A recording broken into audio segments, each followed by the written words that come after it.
هي شركات لمبات الليد بتصنع اللمبات دي بطريقه معينه انها تبوظ مننا بعد شهر او شهر ونص. طيب وهل هم يقدروا يصنعوها بطريقه انها تعيش 3 4 سنين او 5 سنين؟ سؤال مهم. الاجابه ايوه طبعا يقدروا، وهم قاصدين ان هم يخلوا اللمبات دي تبوظ بعد فتره قصيره جدا. انا هشرح لك ازاي ده بيحصل، يلا بينا. هيظهر قدامك على الشاشه دلوقتي دايرتين كهربائيتين، دايره على اليمين ودايره على الشمال. الدايره اللي على اليمين فيها دايره كهربائيه متوصله بحاجه في التوصيل اسمها توصيل على التوالي. يعني الكلمه شرح نفسها، يعني ايه على التوالي؟ يعني انا لو عندي دايره كهربائيه السلك اللي داخل ده سلك داخل كده وسلك داخل كده، هتلاقوها ظاهره في الصوره. على التوالي ده يعني انا بوصل كل لمبه باللمبه اللي بعدها، اللمبه باللمبه اللي بعدها، اللمبه باللمبه اللي بعدها، هكذا لحد ما اقفل الدايره. فايه اللي بيحصل لو لمبه واحده فصلت؟ الدايره كلها بتفصل. نيجي على الناحيه الشمال، التوصيل المختلف غير ده اللي فيه الحل، وهو التوصيل على التوازي. يعني ايه على التوازي؟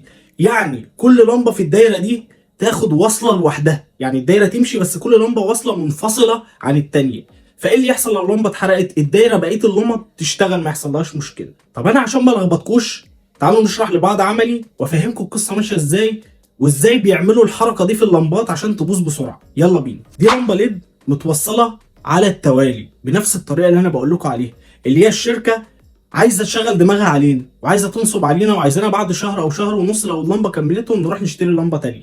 بيعملوا ايه؟ انا هفهمك يا صديقي. شايف اللمبات دي؟ اللمبات دي كلها ليدات صغيره بيبقى عليها الغطا ده. الليدات الصغيره دي كلهم متوصلين ورا بعض على التوالي، يعني واخد من الليد مطلع لليد، الليد ورا بعض. فلو ليد واحد فصل زي ما هو حصل معايا، يعني انا كان عندي واحد فاصل اهو شغلته، فمجرد ما بلحمه اللمبه بتشتغل.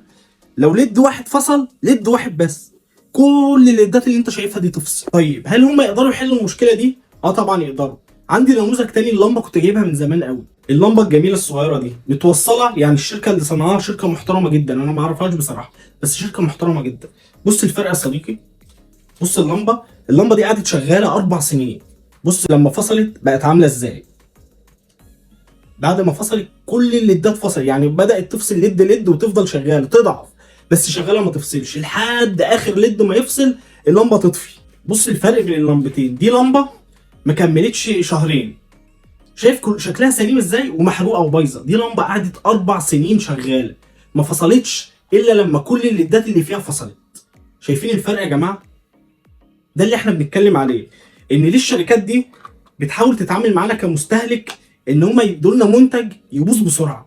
ليه ما يدولناش منتج يعيش معانا 3 4 سنين؟ ما انت هتكسب برضه وهتبيع وهتحقق مبيعات، بس مش لازم تنصب علينا وتبيع لنا منتج رديء وانت قاصد انه يكون رديء وان انت فانا اتمنى ان انتوا تشيروا الفيديو ده على قد ما تقدروا. يمكن حد من اللي شغال في الشركات دي او مسؤول كبير من اللي شغالين في الشركات دي يسمع الفيديو ويحاول يغير من رايه او يغير اسلوبه او يغير نظام الشركه او النهج اللي هي بقت ماشيه عليه.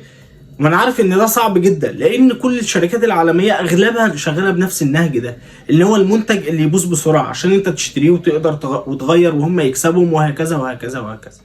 اعملوا شير للفيديو ده ولايك وتابعوني عشان هنتكلم عن حاجات كتير قوي.